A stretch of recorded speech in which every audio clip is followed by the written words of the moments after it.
তুমি সকালেও দেখো জুতো পরুনি।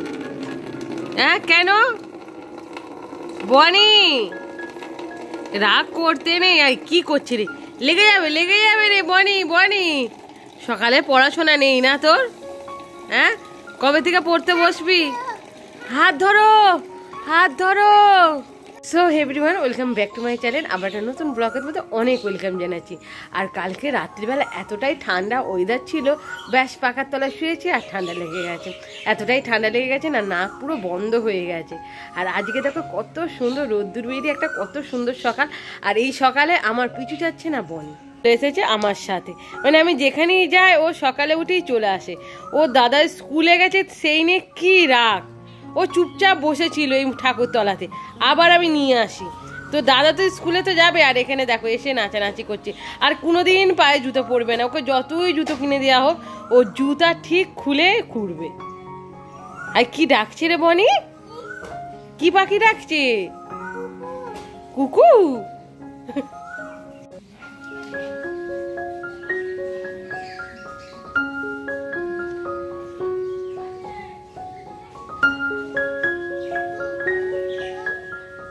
সকালে আবার কিন্তু আমি শর্ট ভিডিও বানাতে বসে পড়েছি। আর এই দেখো সুন্দর কিন্তু আমি এখানে চুড়ি বানিয়েছিলাম। তো কালকে দুটো চুড়ি বানিয়েছিলাম, তারই রিভিউ দিচ্ছিলাম। তো কেমন হয়েছে আমাকে চুড়িটা বলো তো দেখি। আমার তো বেশ ভালো লেগেছে, তোমাদের খুলে আমি দেখাচ্ছি। দেখো কত সুন্দর লাগছে না ডিজাইনটা। এই যে ছোট ছোট কাঁচদানা দিয়েছি, আর এখানে কাঁচদানা দিয়ে, আর এটা মানে রোলি যে সুতো, সেই সুতো কিন্তু আমি জড়িয়ে দিয়েছি। আর এত দারুণ লাগছিল না, সবাই বাড়িতে বলেছে অনেক অনেক ভালো হয়েছে। আমার তো বেশ ভালো লাগছে। তো তোমাদের কিরকম লাগলো আমাকে অবশ্যই বলবে। তো সকাল সকাল শর্ট ভিডিওগুলো আমি বানিয়ে রেখে দিচ্ছি, কারণ একটু রোদ্দুর বেরোলি আর বানানো যাবে না। তো সেই জন্য সকালে যত তাড়াতাড়ি পারি আমি কিন্তু শর্ট ভিডিওগুলো বানিয়ে রাখার চেষ্টা করি। আর সব কিন্তু তোমাদের সাথে শেয়ার করি যে কি বানিয়েছি না বানিয়েছি। তোমরা কিন্তু আমাকে অবশ্যই কমেন্ট করে বলবে আমার এই শর্ট ভিডিওগুলো কীরকম তোমাদের লাগছে। অনলাইন থেকে একটা জিনিস অর্ডার করেছিলাম, সেটা চলে আসছে, সেই জন্য এখানে এসে ওয়েট করছি কখন যে আসবে। দেখো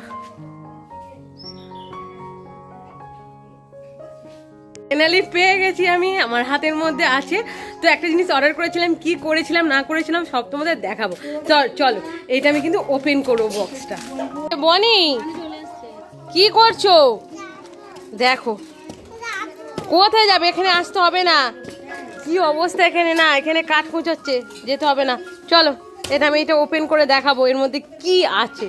চলো তাহলে এটা ওপেন করে তোমাদেরকে দেখাচ্ছি। আর আজকে আসবে এইটা আমি আগে থেকে জানতাম, তো এইটা আমি খুলেই রেখেছি, কারণ এটা এত অসুবিধা হয় না এই সিলোটেপগুলো খুলতে। তো বার করছি। তো দেখতে পাচ্ছ জিনিসটা খুবই ছোট জিনিস। এই যে এটা ব্লু হেভেনের একটা লিপ বাম। আমার একটা আছে অলরেডি, শেষ হতে চললো। তো অল্প একটু আছে বলে এটা আমি রিস্টোর করে রাখবো, সেই জন্য অর্ডার দিয়েছিলাম। তো ওপেন করে তোমাদের দেখাচ্ছি শেডটা কীরকম। দেখতে পাচ্ছ কত সুন্দর, জেলি প্লাস বাটার আছে। এই যে দারুণ না? চলো এটা আমি তোমাদের একটু হাতে লাগিয়ে দেখিয়ে দিচ্ছি কীরকম, তোমরা বুঝতে পারবে। এই যে হাতের মধ্যে একটু লাগিয়ে নিয়েছি, খুবই হালকা। যেহেতু এটা লিপ বাম, সেই জন্য এরকম খুবই হালকা।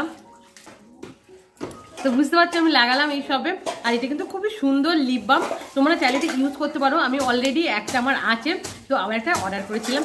তো দেখো আজকে কিন্তু আমি শ্যাম্পু করেছি, তো চুলটা খুব ভালো লাগছে। আর এই কদিন এতটাই রোদ্দুরের তাপ, মানে যখন আমি বাইরে জিমে যেতাম না, এতটাই ধুলো পড়ে যেত চুলের মধ্যে, আর চুলটা পুরো রাফ হয়ে গেছে। সেই জন্য আজকে ভালো একটু শ্যাম্পুটা করে নিই। আর খাওয়া দাওয়া হয়ে গেছে।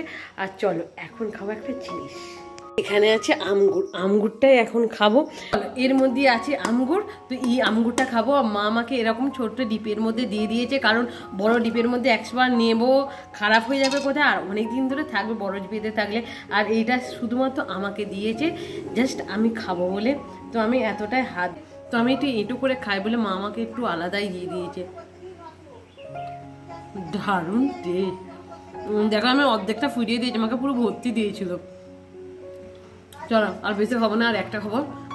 আমি এইভাবে খাই। তো বড়টাতে আছে এরকম বড় একটা জারের মধ্যে দেখতে এসে তোমাদের, পুরো ভর্তি আছে, ওইটা রেখে দেবে। এটা 3-4 মাস পর খাওয়া হবে, তখন এই গুড়ের মধ্যে ভালো করে আমটা পচে যাবে, আর তারপরে খুব ভালো খেতে হবে। পড়তে বসেছিলে? কোথায় তুমি পড়তে বসে? তুমি তো পড়তে বসোনি। তুমি অওয়া জানো স্বর্ণ? তুমি অওয়া বলতে পারো? কি খেয়েছো আমাকে বলো, তুমি কি খেয়ে খাস? কি কি পিকাস? পিকাস খেয়েছো? আচ্ছা ঠিক আছে। তোমার দাদা কই? দাদা কোথায় বনি? দাদা কই বনি? পুঁততে বসেছে? আমি তো বুঝতেই পারছিলাম না, পুঁততে বসেছে। আর তুমি অন্যায় করো বনি? কি তুমি অন্যায় করো? আজকে দিদি লেবু কিনে এনেছে, আর এই লেবুটা যে এতটাই আমার দরকার না, কি বলবো তোমাদের। কারণ এই লেবুটা দিয়ে আমি এত রকমের জিনিস খাই, যেরকম শরবত বানিয়ে খাই আর টক দইয়ে দিয়ে খাই, আমার তো বেশ ভালো লাগে এই লেবুগুলো। তাই দিদিকে বলেছিলাম যখনই পাবি তখনই আনবি, তো এনেছে। চলো এটা এখন রেখে দিই, এই যে এখানে রেখে দিলাম ফ্রিজের মধ্যে। তো এসেছিলাম দিদিকে নিয়ে যাওয়ার জন্য, আর দেখো এখানে এত সুন্দর হাওয়া হচ্ছে, সেই জন্য এখানেই দাঁড়িয়ে পড়েছি। আর এত সুন্দর এখানে ওয়েদার না, মা আর আমি আছি, আর দিদি ওখানে বসে পড়েছে। মানে আজকে রিক্সা একটাও পাইনি, অটোও নেই, কিচ্ছু নেই, তাই আমরা অনেকটা এগিয়ে এসেছি। আর প্রত্যেক দিনের মতন আমরা এরকম এগিয়ে আসি, আর দিদি দেখো এখানে বসে পড়েছে। আর এতটাই হাওয়া না এখানে, এতটাই হাওয়া, আমার এখান থেকে যেতেই ইচ্ছা করছে না। আর বাড়িতে এতটাই গরম, মানে থাকাই যাচ্ছে না। তো চল আজকের মতন তাহলে ভিডিওটা এখানেই রাখছি। ভিডিওটা ভালো লাগলে অবশ্যই লাইক শেয়ার কমেন্ট করতে ভুলবে না। তো আজকের মতন টাটা।